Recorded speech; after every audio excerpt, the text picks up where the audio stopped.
Tapi pendeta-pendeta semacam ini, mereka mau membuat Anda memiliki iman yang paling rendah, iman yang seperti anak manja. Sakit dikit, pusing dikit, pegal dikit, langsung mujizat Tuhan, mujizat Tuhan, mujizat kesembuhan. No! Through the laws of the Pope and the doctrines of men, the consciences of the faithful have been miserably vexed and flayed. Will you recant or will you not?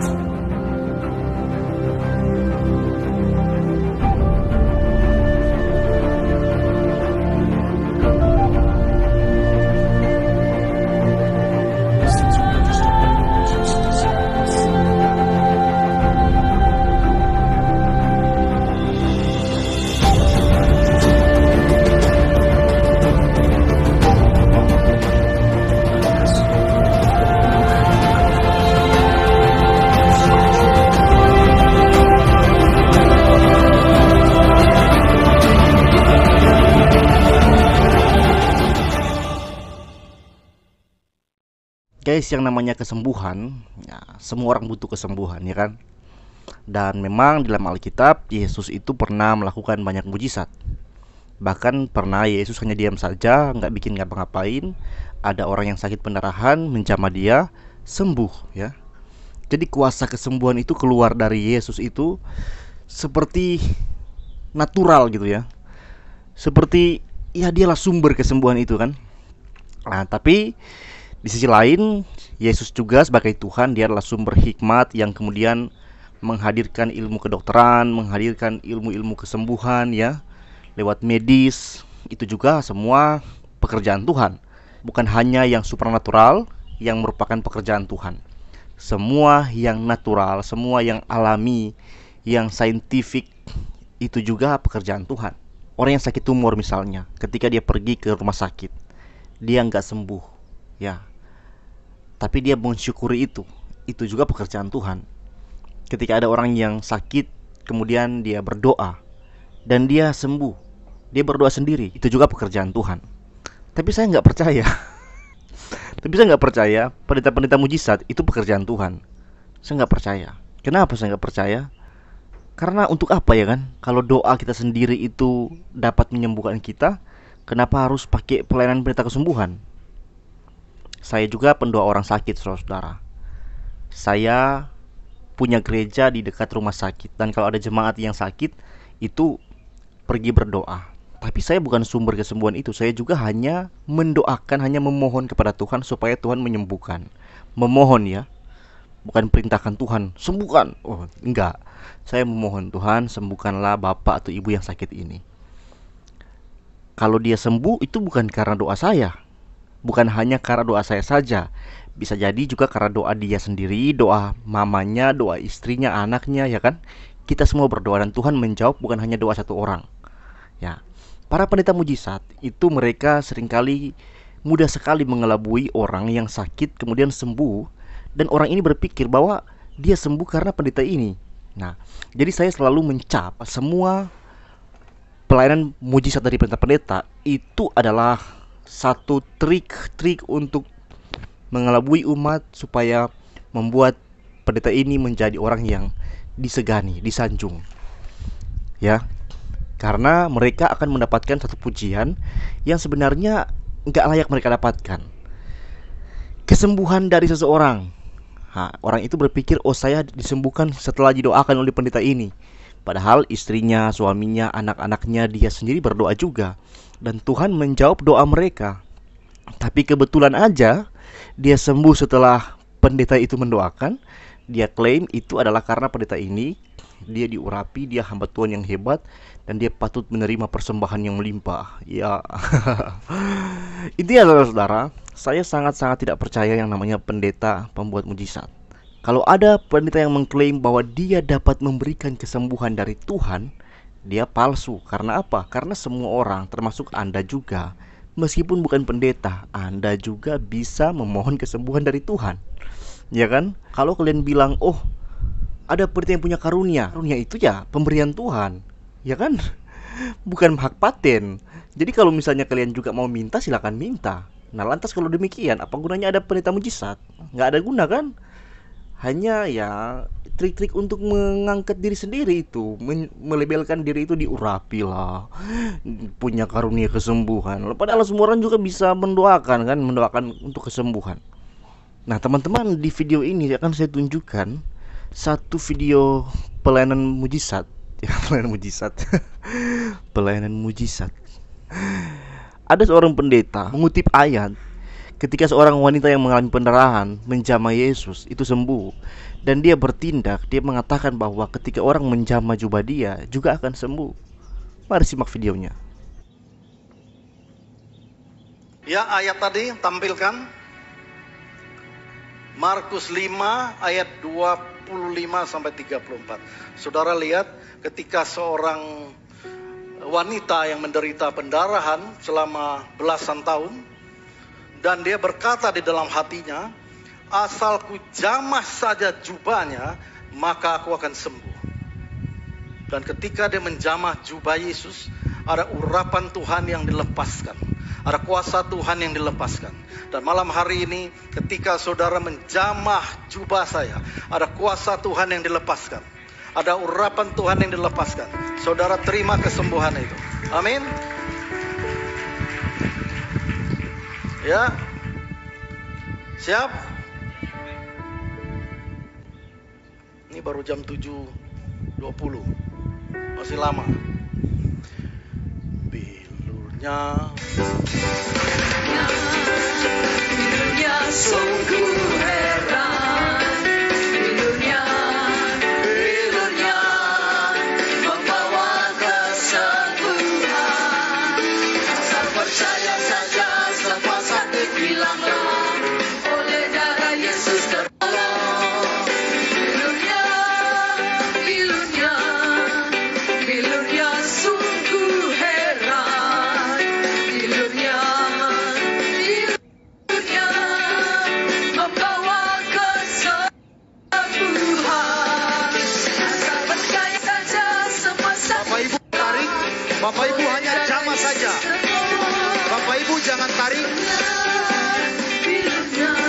Bapak Ibu hanya jamah, hanya pegang jubahnya Pastor Yosafat. Bapak Ibu jangan tarik. Bilurnya membawa kesembuhan.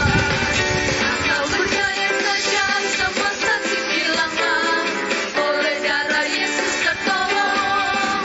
Bilurnya, Bapak Ibu hanya jamah saja, jangan tarik, jangan tarik. bilurnya sungguh heran. Bapak Ibu jamah dan dengan percaya dengan iman. Jangan. Bilurnya sungguh heran. Bilurnya membawa Yang sudah dilewati, Aser Konselor, setiap lorong yang sudah dilewati oleh Pastor Yosafat, Aser Konselor mulai bergerak. Dan Bapak Ibu yang sudah menjamah jubah Pastor Yosafat, ngecek juga sakit Bapak Ibu. Kalau sudah sembuh, Bapak Ibu langsung bilang ke Aser, dan Aser Konselor akan bawa Bapak Ibu. semua sakit hilanglah, oleh darah Yesus tertolong.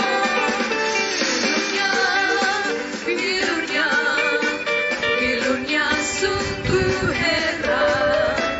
Bilurnya membawa kesembuhan. Aser Konselor terus bergerak, terus bertanya kepada yang sakit, dan Bapak Ibu juga dengan iman menjamah jubah Pastor Yosafat, ngecek juga bagian tubuh yang sakit. Kalau Bapak Ibu sudah disembuhkan oleh Tuhan, waktu menjamah jubah Pastor Yosafat, Bapak Ibu lapor ke Aser Konselor, supaya mereka akan bawa Bapak Ibu naik ke panggung. Oleh darah Yesus tertolong. Bilurnya Dan Bapak Ibu yang belum dilewati oleh Pastor Yosafat, yang belum menjamah jubahnya Pastor Yosafat, tetap percaya dengan iman. Waktu Bapak Ibu menjamah, Bapak Ibu pasti sembuh. Waktu Bapak Ibu menjamah, mujizat pasti terjadi. Dengan iman, percaya. percaya saja. Nah guys, itulah videonya. Guys, ketika perempuan itu menjamah Yesus, Yesus nggak minta yang jama jubah saya akan sembuh. Enggak. Kok pendeta ini dia bisa ya? Luar biasa, luar biasa. Tapi di sisi lain, coba kalian pikirlah. Kalau memang iman Kristen sehebat ini, kalau memang iman Kristen itu sehebat ini dan orang percaya itu punya janji, punya berkat yang seperti dikatakan bahwa barang siapa percaya dengan iman akan disembuhkan, saya yakin gak akan ada orang Kristen di rumah sakit hari ini. Maksud saya begini, kenapa enggak pendeta ini jalan ke rumah-rumah sakit, ya kan? Dan bilang, dengan iman yang Kristen-Kristen, kalaupun yang Islam mau percaya, jama jubah saya, kalian akan sembuh. Nanti kalau habis saya jalan langsung ada tim konselor. Bener gak? Ya kan? Yesus bilang, yang ku kehendaki ialah belas kasihan dan bukan persembahan. Kenapa nggak keliling aja kan? Lihatlah, ada belas kasihan di hati. Aduh, banyak orang Kristen sakit. Saya punya kuasa karunia Tuhan. Hanya dengan iman orang akan sembuh. Saya akan jalan ke rumah sakit dengan mengatakan harus beriman. Kenapa nggak dilakukan? Sibuk ya mungkin ya. Sibuk, apalagi ya? Nggak menguntungkan, nggak dapat persembahan, ya kan? Ya kali berdoa di rumah sakit nggak dapat persembahan, ya kan? Kita udah di tahun 2022, ntar lagi 2023. Kita udah terbuka sekali ya. Banyak sekali di sana, di luar sana, argumentasi, bahkan pembuktian bahwa kesembuhan mujizat itu ada trik-triknya ya. Kalian bisa nonton di video yang ini, juga bisa nonton yang ini ya. Dan banyak lagi video-video di mana pendeta-pendeta itu punya trik-trik untuk mengelabui jemaat, membuat orang Kristen itu bisa terpukau dengan mereka dan menyanjung-nyanjung mereka, dan mulai rela memberikan apa saja terhadap sang hamba Tuhan karena percaya bahwa dia memiliki kuasa Tuhan langsung melebihi orang-orang Kristen. Kalau kalian sakit, kalian yang punya uang, pergilah ke dokter, ya kan? Jangan pelit sama diri sendiri, maunya instan, ya kan? Kalau punya uang, pergilah ke dokter, ya kan? Apalagi sekarang kan udah ada BPJS-nya kan? Ya, kalau nggak ada uang sama sekali, BPJS nggak ada, berdoa. Percaya sendiri di dalam kamar Anda, Tuhan, anugerahkan saya kesembuhan, Tuhan. Saya harus bekerja, saya harus merawat anak-anak saya, Tuhan. Tolong sembuhkan saya, Tuhan. Anugerahkan saya kekuatan. Minta dengan hati dan percaya. Gak perlu ke pendeta-pendeta begituan.